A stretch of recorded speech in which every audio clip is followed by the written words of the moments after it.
de alabar y glorificar su santo nombre. Lo cual, hermanos, esperamos que nuestro Dios en este día sea glorificado y reciba una adoración en espíritu y en verdad de parte de su pueblo.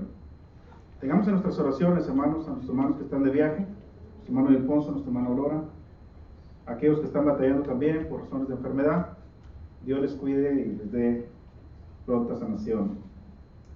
Vamos a estudiar en esta mañana, hermanos, una clase que creo yo que nos puede ayudar como iglesia y que he estado analizando, hermanos, por razones que uno se da cuenta concerniente a la iglesia. En la carta a los Efesios, en el capítulo 1, carta a los Efesios capítulo 1, y también sin olvidar, ¿verdad?, damos la bienvenida a nuestros visitantes. Esperamos que no sea la primera ni la última vez que están entre nosotros, siempre son bienvenidos. Carta a los Efesios capítulo 1, y le vamos a dar lectura, hermanos, solamente del verso 17 al verso 18.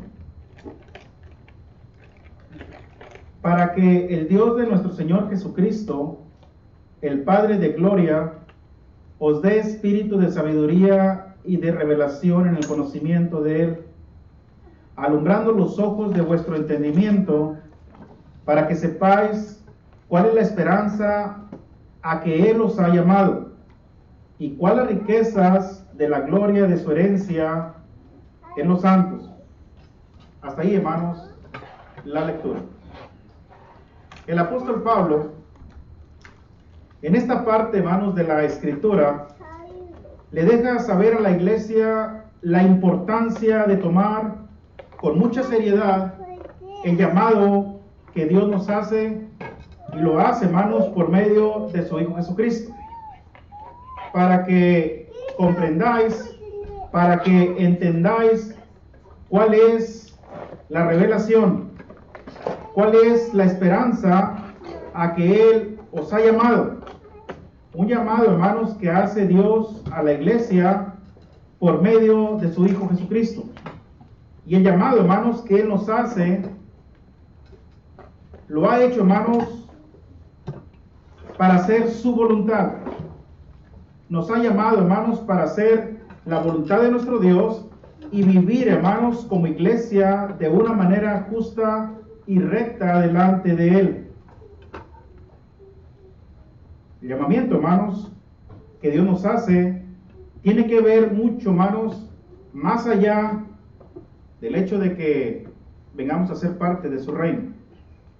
Claro que Dios desea que seamos parte de su reino, nos hace el llamado por medio de su Hijo Jesucristo, por medio del Evangelio, pero hay más allá, hermanos, por el cual Dios desea llamarnos de las tinieblas a su luz admirable.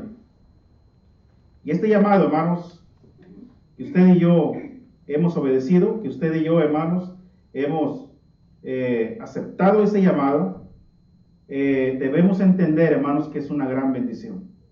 Y para que usted y yo, hermanos, logremos ver que es una gran bendición, se necesita, hermanos, sabiduría e inteligencia espiritual, lo cual Dios también, hermanos, ha hecho posible que no la diera para que nosotros podamos entender que ese llamado, el cual Dios nos hace, es una gran bendición, hermanos, que la iglesia tiene, que usted y yo tenemos al venir a ser parte de este reino espiritual que es la iglesia.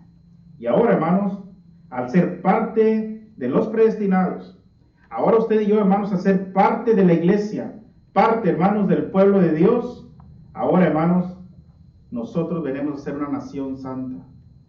Hemos venido a ser, hermanos, un real sacerdocio. Ese pueblo, hermanos, adquirido por Dios. Ese pueblo, hermanos, que Pedro hace mención en su primera carta, capítulo 2 y versículo 9. Hemos venido a ser, hermanos, un real sacerdocio, una nación santa, un pueblo adquirido por Dios. Por eso, hermanos, es que ahora usted y yo tenemos esa gran bendición. Y lo vemos, hermanos, por medio de ojos espirituales, por medio, hermanos, de sabiduría e inteligencia espiritual. Pablo desea, hermanos, Pablo desea que la iglesia tenga esto en mente y que entienda que hemos sido llamados. Y aquí Pablo le escribe a una iglesia, hermanos, como lo hemos visto otras veces, una iglesia de gentiles, una iglesia, hermanos, que no era parte del pueblo de Dios, la carta a los Efesios. Pero Pablo necesita que la iglesia entienda que el llamado que Dios nos ha hecho, hermanos, tiene un propósito, ha sido con propósito, y uno de los propósitos, hermanos, por el cual Dios nos llamó es para que seamos cristianos activos dentro de su iglesia. Dios no llama a nadie, hermanos, nomás porque sí. Dios no llama a nadie, hermanos, nomás para hacer grupo. Dios no llama a las gentes, hermanos, para que seamos una gran nación, no. Nos llama, hermanos, pero nos llama con propósito. Y el propósito de Dios, hermanos, es que su pueblo llegara a ser, hermanos, gente activa, gente, hermanos, que se desarrolla, gente que crece, gente transformada, gente que cambia. Ese propósito por el cual Dios nos ha llamado. Y nos llama, hermanos, para hacer algo diferente. La pregunta, hermanos, que nos va a estar ocupando en esta mañana es, ¿cómo llegar a ser un cristiano activo dentro de la iglesia?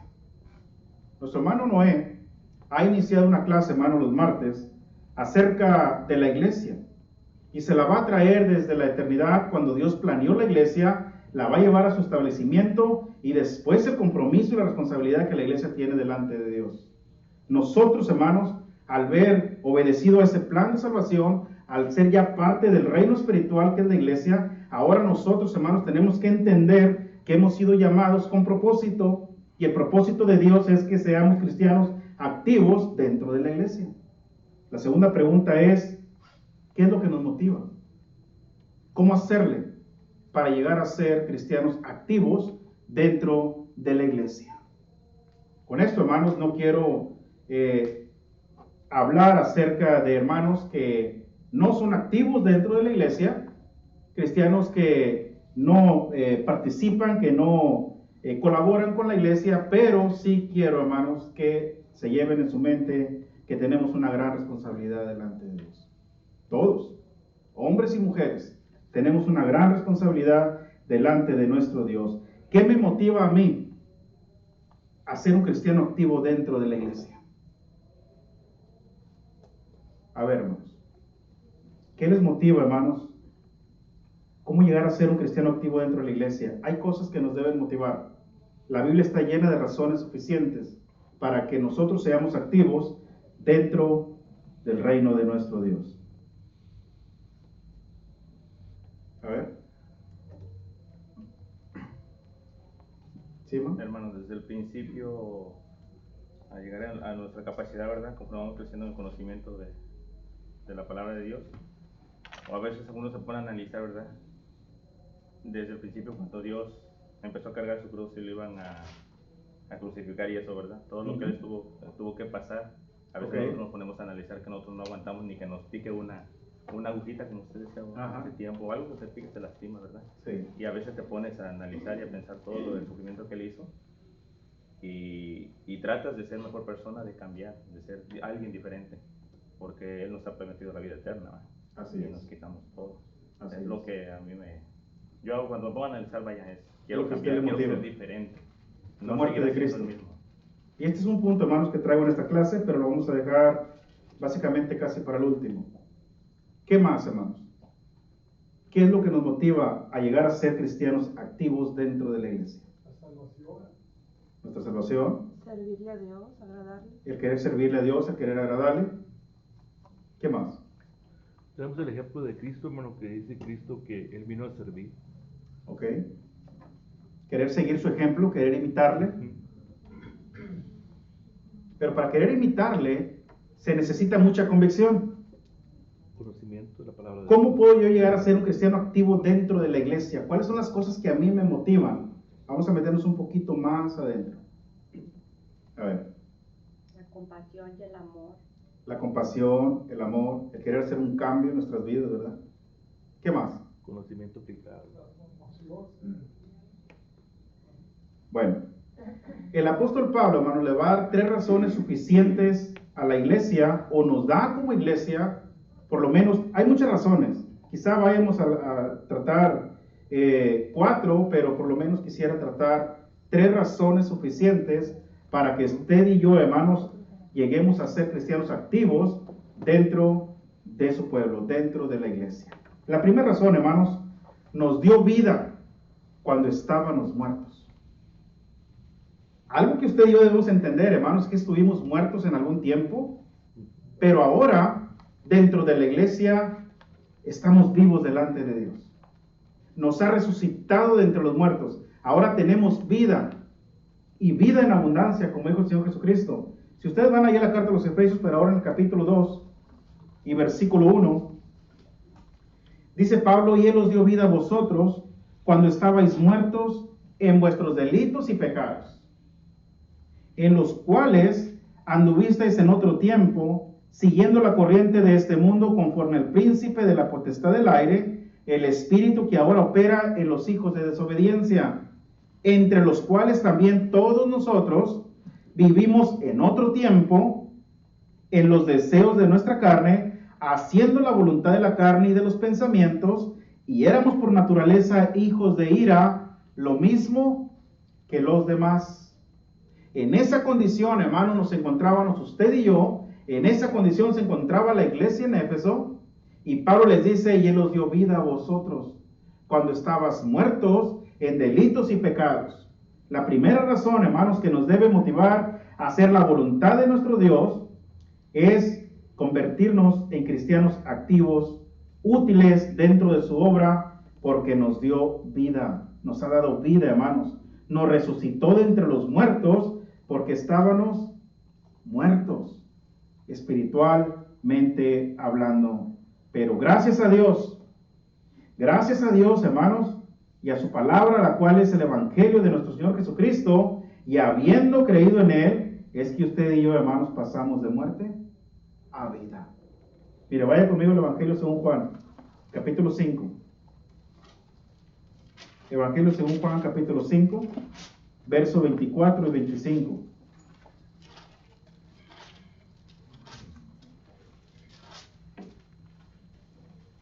¿Qué dice ahí, hermanos? De cierto os digo, el que oye mi palabra y crea al que me envió, tiene vida eterna, y no vendrá a condenación, mas ha pasado de muerte a vida.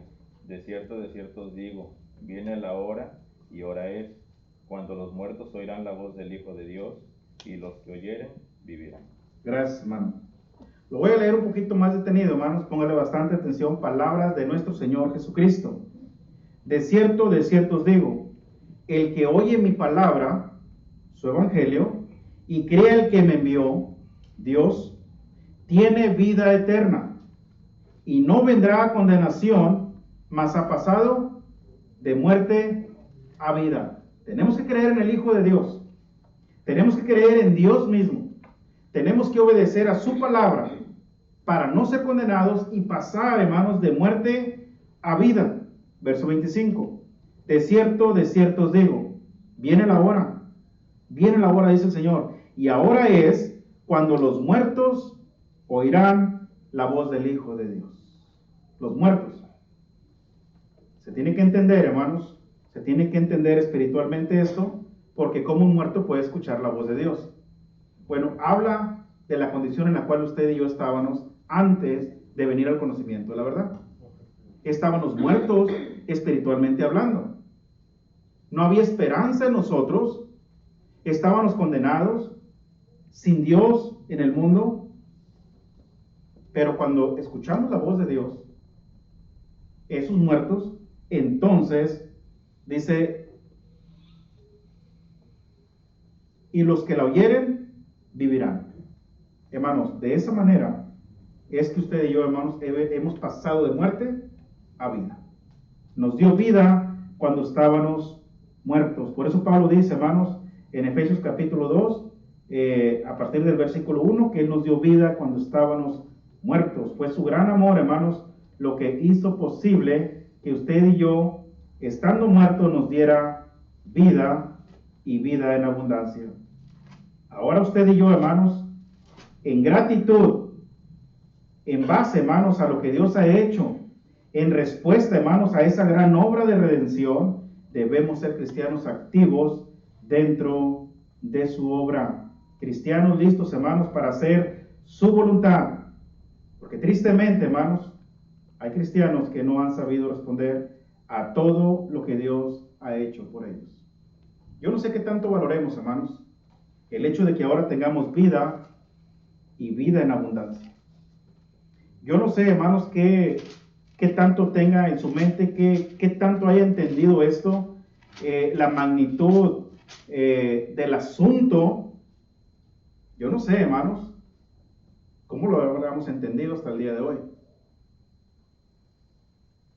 ¿Cómo estamos manejando nuestra vida ahora que estamos vivos delante de Dios? ¿Sí, hermano? En Juan 10:10 dice, el ladrón viene solo para matar, ¿verdad? Para destruir. Dice, yo he venido para que tengan vida y la tengan en abundancia. En abundancia. Para matarla. Entonces ahora la iglesia, hermanos, ahora la iglesia, al saber, Pablo no escribe, hermanos, nomás por escribir. Y Pablo no escribió nada tampoco por su cuenta, ¿eh? Fue inspirado por el Espíritu Santo. Dios desea que la iglesia sepa que estaban muertos espiritualmente, pero ahora tienen vida. Ahora Dios espera algo. Nos dio vida para algo. Nos resucitó para algo. Hay una razón, hermanos. Dios desea que seamos vivos, como piedras vivas, dice Pedro, ¿verdad? Poder ser edificados como piedras vivas, hermano. Sí, ahí la 1 Corintios 11:1, donde dice Pablo, sed imitadores de mí, así como yo de Cristo. Y sabemos, ¿verdad? Pablo todo lo que... O sea, exacto. Bueno, Pablo fue, hermanos, un gran ejemplo a seguir. Pablo, cuando dijo eso, él entendía el propósito de su llamado. Él entendía, hermanos, que había pasado de muerte a vida y ahora tenía un gran compromiso delante de Dios, una gran responsabilidad de llegar a ser un cristiano activo dentro de la iglesia. ¿Sí, hermano? Hermano, yo hablo por mi verdad. ¿Nos puedes dar como una lista de que es obvio que hay una necesidad en la iglesia de que pues no estamos activos? Hablo por mí. ¿Qué es lo que puedes decir que se necesita para que podamos estar activos? O sea, alguna sugerencia, ¿verdad? Que dices tú que hace falta y que pues no lo estamos haciendo. Hay cristianos que no están desarrollando, hermanos, su vida cristiana. Hay cristianos que no la están desarrollando. Platicaba yo con algunos hermanos, problemas que la iglesia está pasando, hermanos. Yo deseo que en Edinburgh no, pero las clases que yo doy, hermanos, es concerniente a la iglesia. En la iglesia, hermanos, hay necesidad de dar clases bíblicas, hay necesidad de predicar, hay necesidad de visitar, hay necesidad de ir a visitar enfermos, hay necesidad de llevar la Santa Cena a aquellos que no pueden venir, hay necesidad de dar clases bíblicas a los niños. Hay bastante necesidad dentro de la iglesia, hermanos, y ahorita lo vamos a ver, no tanto espiritual, sino material también. Hay que trabajar en el edificio, pintar, cambiar focos, cortar la yarda allá afuera, que yo no sé cuáles hermanos no están viniendo. Yo no sé si están teniendo comunión con el cuerpo de Cristo, si tienen participando del pan, del jugo, yo no sé. Yo no sé si está recuperando el hermano o la hermana, pero lo único que sé es que tiene mucho que no viene. Es el trabajo nuestro, hermanos. Es el trabajo de la iglesia. Esto es lo que Dios espera. Visitar a los huérfanos, visitar a las viudas, visitar a los enfermos. Jesucristo mismo, hermanos, dijo, porque estuve hambre, porque estuve enfermo, porque estuve en la cárcel, porque fui forastero. El Señor nos da una gran lista de todo lo que hay que hacer con la misma iglesia. Pero a mí no me motiva hacerlo porque yo estoy bien. Yo no tengo ninguna necesidad de ir a visitar a enfermos porque yo no estoy enfermo. El hermano fue operado allá en el hospital, pues allá que los doctores se encarguen de él, ¿verdad? Pero hay cristianos, hermanos, dentro de la iglesia que tienen muchos años de ser cristianos y una oración no te la dirigen. Me platicaba un hermano, me decía, hermano, y me decía, estamos batallando, necesitamos ayuda, necesitamos que nos vengas a ayudar. Y yo no me pude comprometer por el compromiso que yo tengo acá, pero yo le decía, hermano, pero ahí tienes varones, ahí tienes gente, hermano, que tiene muchos años. No, hermano, dice, no, a lo mucho te dan una oración, a veces lo hacen mal. No los puedes poner a dirigir la cena porque lo hacen de una manera equivocada y esto es delicado y tú lo sabes. Sí, yo lo sé. Mucho menos una clase, mucho menos una prédica. No, dice, pero hermano Olivo, tantos años. Pues sí. Y nace la idea, hermanos, ¿por qué? O cómo llegar a ser un cristiano activo dentro de la iglesia. Es mi responsabilidad delante de Dios, después que me ha levantado entre los muertos, después que me ha resucitado, después que me ha dado vida. Ahora yo tengo una gran responsabilidad como cristiano. Necesito comenzar a desarrollar mi vida. Necesito comenzar a hacer lo que yo debo de hacer. Entonces, ¿qué me motiva a mí? Hermanos, si no nos motiva el hecho de que Cristo nos haya dado vida, nos haya resucitado entre los muertos, el poderle decir al mundo, yo tengo vida, yo estoy vivo delante de Dios, entonces, ¿qué nos va a motivar? Pablo le dice a la iglesia, ustedes estaban muertos en delitos y pecados, no tenían nada que ver con el pueblo de Dios, eran extranjeros y advenedizos, pero ahora son conciudadanos de los santos, ahora son miembros de la familia de Dios. Ahora también, hermanos, son copartícipes de la herencia de los santos. Ahora son hijos de Dios. Ahora tienen una gran responsabilidad delante de Dios. Necesitan hacer el trabajo que Dios desea. Hay bastante, hermanos, donde trabajar dentro de la obra. Gracias a Dios, aquellos que trabajan, aquellos que desarrollan, aquellos que están ejerciendo su labor. Y créanme que por poco que usted haga, cuenta delante de Dios. Cuenta. ¿Se acuerdan de aquel que le dio un talento? Y que tuvo miedo y lo escondió. ¿Cuántos hermanos cristianos hacen eso? ¿Cuántos cristianos esconden su don? Y no lo trabajan, no lo explotan, no lo desarrollan. ¿Cuántos? Y cuando Cristo venga, van a sacar ese talento escondido y decir, aquí está. Tuve miedo y lo escondí. Lo protegí, no le pasó nada, aquí está. Ustedes conocen la respuesta de Cristo, hermanos. No te lo di para eso. Te lo di para que lo trabajaras. Tenemos una gran responsabilidad, hermanos. Y necesitamos comenzar a desarrollar nuestra vida espiritual. Necesitamos hacer el trabajo de nuestro Dios. ¿Sí, hermano? Ahí en Efesios 2:10, ¿verdad? Dice que somos hechura tuya.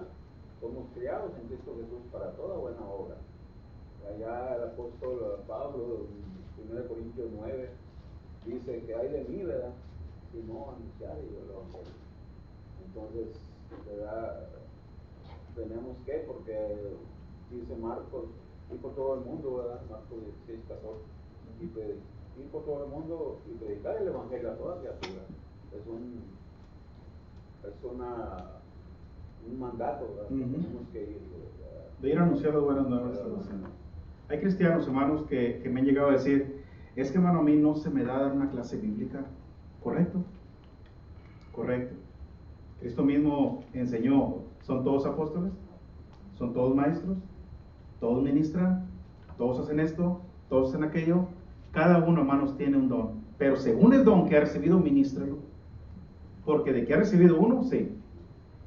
Pero hay quienes no les gusta, porque esa es la palabra correcta, no les gusta hacer absolutamente nada, y menos en lo físico.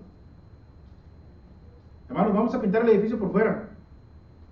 No, hermano, es que está bien fuerte el sol. Es que va a ser frío. Ahí viene el norte ya con agua. Hermanos, vamos a juntarnos el sábado porque vamos a hacer la yarda. Está ahí grande el saquete de atrás y hay que cortar la yarda. Y que, ok. Pero no bien. Se les olvida. Hermanos, este es el trabajo de nuestro Dios. Es el trabajo que le corresponde a usted y me corresponde a mí. Y yo les invito, hermanos, a que si aquí hay miembros que no están siendo activos dentro de la iglesia, yo no conozco la vida de cada uno en particular, pero Dios sí. Yo les invito, hermanos, a comenzar a desarrollarla, comenzar a hacer algo dentro de la iglesia. Necesitamos comenzar, hermanos, a descubrir nuestro talento, nuestro don dentro de la iglesia. Y créanme, hermanos, que cuando uno trabaja dentro de la iglesia en favor de Dios, es placentero, es satisfactorio, porque lo hacemos para el Señor y no para los hombres. De Dios recibimos la recompensa. Hermano Juan y luego hermano Víctor. Hermano, para los que conocieron en aquel entonces al hermano Carlos Robinson, un gran ser humano y un gran cristiano.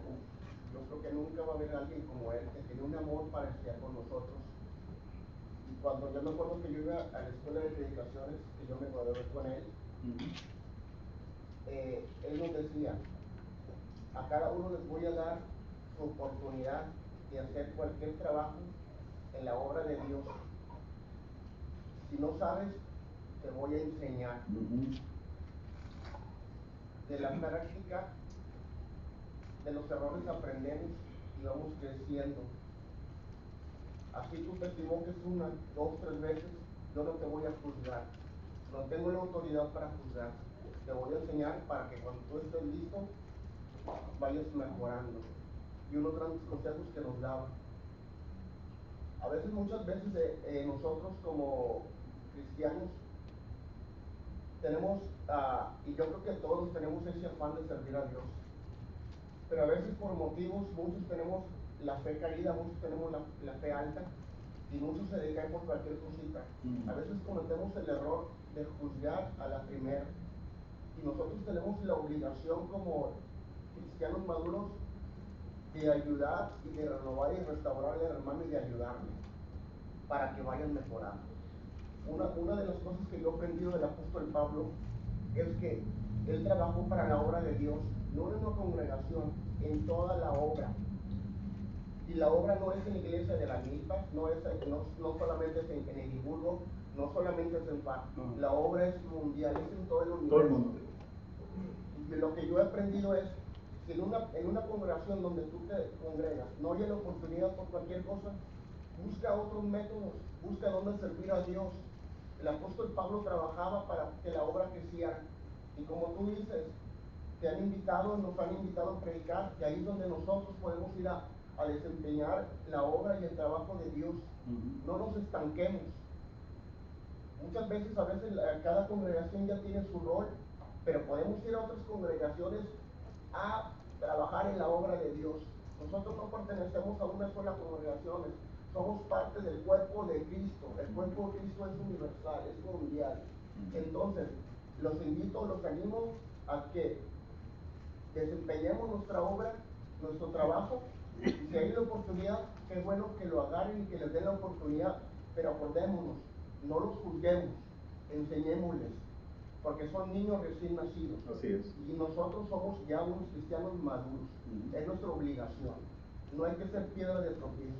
Así es. Mi propósito, hermanos, como siempre los he dicho, al dar una clase bíblica, es aprender algo, despertar la conciencia, dañar nuestras conciencias. Siempre ha sido mi propósito, hacernos ver, la misma palabra nos va a hacer ver el gran compromiso que tenemos delante de Dios. Ahora, en otras ocasiones les he dicho, somos, y siempre se lo voy a decir, somos una familia. Debe de haber confianza, somos hermanos. A lo mejor yo no tengo la confianza con los hermanos de las Milpas o de Westlack, pero en Edimburgo sí, porque somos una familia en este lugar. Cada congregación es autónoma, hay que entender eso. Cada congregación cuenta con sus miembros y cuenta con ellos para responsabilidades, para compromisos, para trabajos. Ellos no vienen a contar con nosotros para ir a hacer el servicio de limpieza allá, ni nosotros contamos con ellos para que vengan a hacerlo aquí. Cada congregación es autónoma, pero cuando nos invitan a colaborar, a predicar, como dijo nuestro hermano Juan, si tenemos la oportunidad de hacerlo, vayamos. Yo no me comprometí esta ocasión, hermano, porque mi compromiso está aquí. Cuando el hermano Ilfonso sale, nosotros tenemos la responsabilidad de estar aquí. Como ancianos, es mi responsabilidad cubrir ese tiempo. Si yo voy y dejo el lugar aquí, entonces estoy quedando mal con alguien. Y mi responsabilidad primero es aquí. Los hermanos entienden eso, ¿verdad? Pero si yo tengo la oportunidad de ir, si usted tiene la oportunidad de ir, vaya. Hermanos de esta congregación, incluyendo nuestro hermano Juan, ha colaborado en prédicas y en clases bíblicas en otras congregaciones. Los hermanos a nuestros alrededores tienen su mirada puesta en Edimburgo y saben que cuentan con la ayuda cuando necesitan ayuda para estar en el púlpito. Gracias a Dios por ello. Yo deseo que Edimburgo llegue a crecer tanto, hermanos, que tenga maestros, que tenga evangelistas, no solamente hermanos ancianos y diáconos, que lleguemos a ese nivel, que haya ancianos, que haya diáconos, que haya evangelistas, que haya pastores, maestros, que haya gente preparada, hermanos, para salir a colaborar y ayudar a otros. Ese es mi deseo. Dios quiera que algún día, hermanos, lleguemos a ese nivel. A ese nivel. Entonces, hermanos, si usted quiere dar una clase bíblica, como dijo nuestro hermano Juan, estamos listos para enseñarle. Arrímese con nosotros, arrímese con el que más le tenga confianza y dígale, hermano, quiero dar una clase bíblica, ayúdame a prepararla, ayúdame a dar un sermón, ayúdame a preparar un bosquejo y le vamos a ayudar con gusto. Hermano, yo quiero pasar a dirigir un himno. Perfecto. Dame chance de pasar a dirigir la Santa Cena. Adelante. Quiero hacer una oración. Perfecto. Pero vamos a hacerlo de una manera correcta, como se debe hacer. Así debe hacerse, hermanos. Estamos para ayudarnos, estamos para colaborar, estamos para ayudar a desarrollar nuestro talento. Yo quisiera algún día, y créanme, hermanos, que algún día yo deseé dar una clase, algún día yo deseé predicar, y yo no me miraba en un futuro, pero decía yo, posiblemente nunca lo vaya a lograr.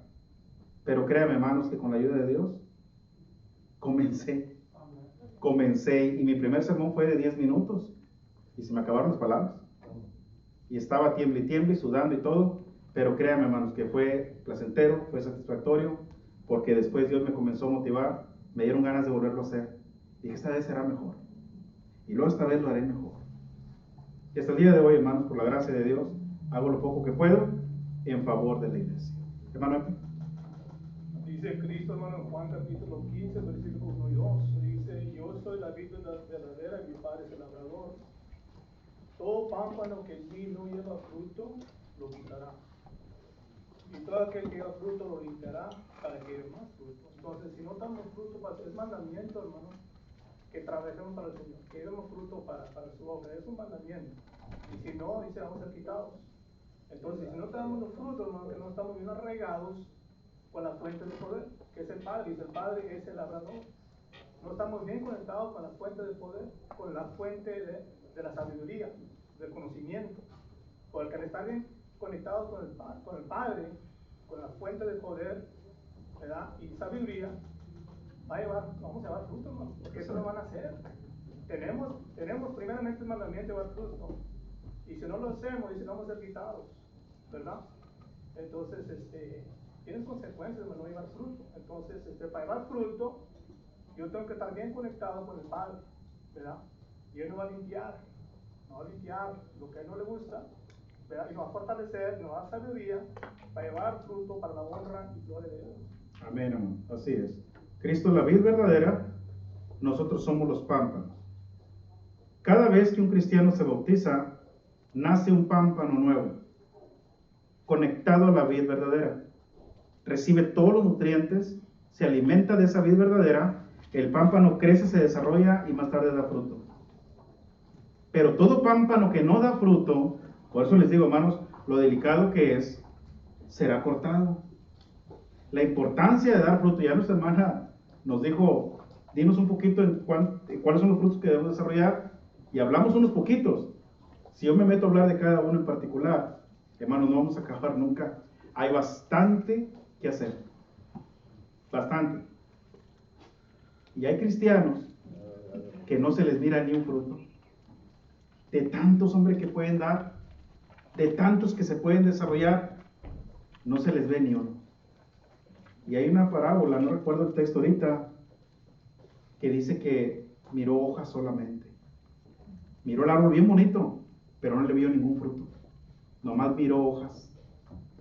El Señor Jesús, hermano, también cuando miró la higuera, ¿verdad? Que tenía la higuera. No encontró fruto en ella. Se enojó, yo creo que se lo olvidó, ¿verdad? Pues seguía yo, ¿verdad? Ah, sí. Discúlpeme, hermano. Déjame estar viendo a mí lo que dice.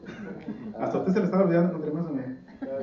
Filipenses 2:13, hermano, está, ¿verdad? Que dice que Dios actúa en vosotros, en el querer, ¿verdad? Como en el hacer.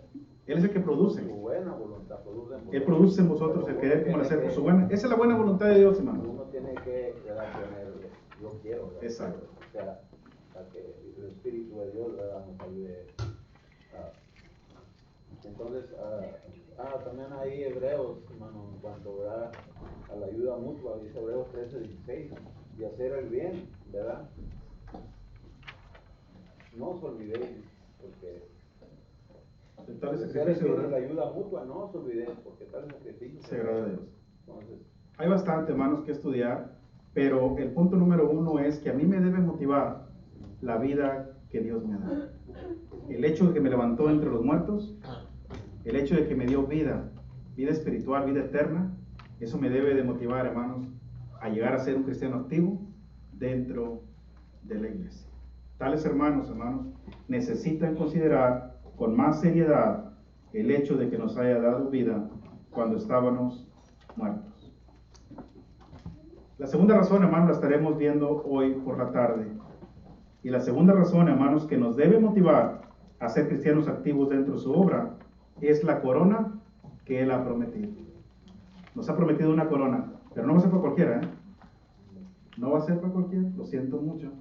En la tarde vamos a decir para quién va a ser. Mateo 7:21, ¿verdad? Dice, no todo el que me dice Señor, Señor. La tarde, hermano. No me ganen los textos. Yo les bendiga, hermanos. Vamos a tener unos 10 minutos y después continuamos con el